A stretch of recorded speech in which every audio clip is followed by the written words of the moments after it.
Okay, Shalom. All praises and glory to Yahweh, by Hashem Yahweh Shah, by Hashem Rakar Kodash.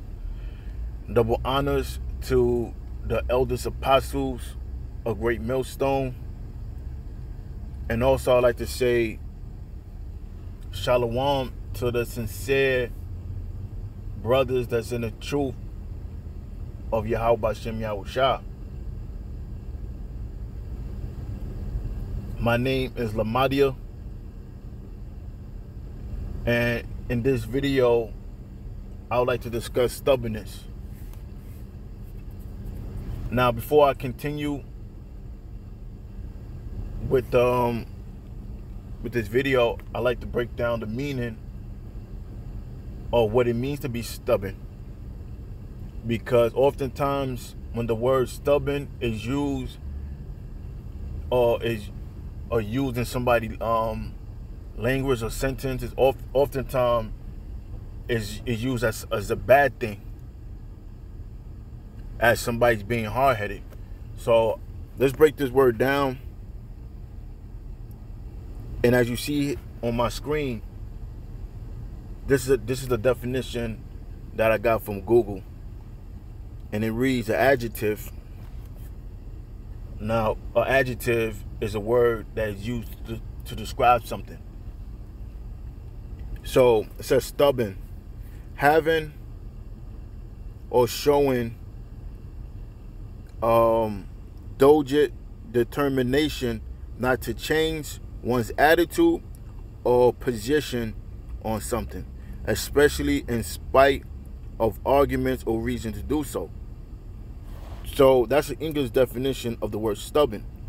So it mentioned showing pretty much a determination not to change one's attitude or position on something. And oftentimes the word stubborn always get used as something bad. Now, the word stubborn is not always a bad thing. You know, stubbornness could be a good thing.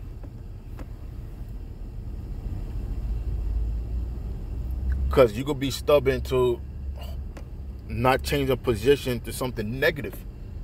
You know, if, let's say, a good example is when they fully implement the microchip. And they're going to do persuasive things to change your mind on receiving the chip. But the elect are going to be stubborn. But they're going to be a righteous stubborn. And you're going to fight or rebel against it. Now, that's another word that's commonly used as something negative, being rebellious.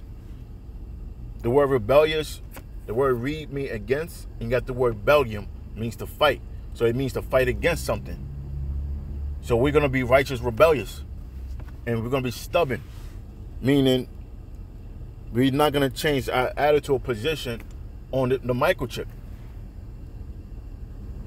Now, the word stubborn is also a compound word. When you break the word down, you got the word stub, you got the word born. Now, the word stub means to push or to strike at something. And the word born is often used to mean to give birth to something. Now, the word born really means to carry or hold up. That's the word born mean. That's when you read in Jeremiah the 10th chapter, when it speaks about the trees. It says it must need to be born. It means to hold up, to carry. So when you put the words together, stubborn, stub, and born. Stub means to strike or push. So the word stubborn means to hold up against a push. Because when a person pushes you, they're trying to remove you off your position. But if you grounded in the faith of Yahweh by Hashem Yahweh Shah, you're not going to be moved. So that's what the word stubborn means. And I just want to go over that because I just, decided to look the word up. And the definition was pretty catchy. Now, I'm going to close with this scripture, Romans 8. The whole Romans 8 chapter is good, But I'm just going to read a few verses out of it and close with that.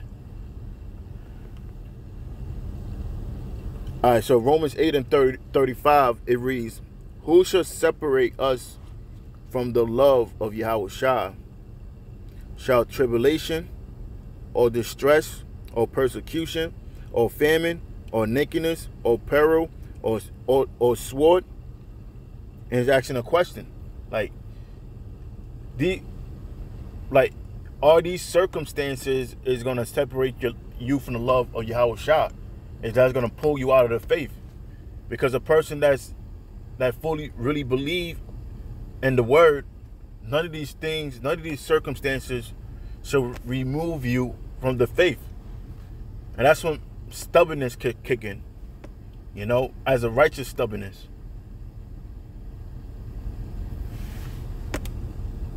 And it reads 36, as it is written, for thy sake we are killed all the day long, we are accounted as sheep for the slaughter. So, you know, with that, I'm going to close and stay strong in the faith. Until next time, all praise and glory to Yahweh Shem Yahweh Shah. Shalom.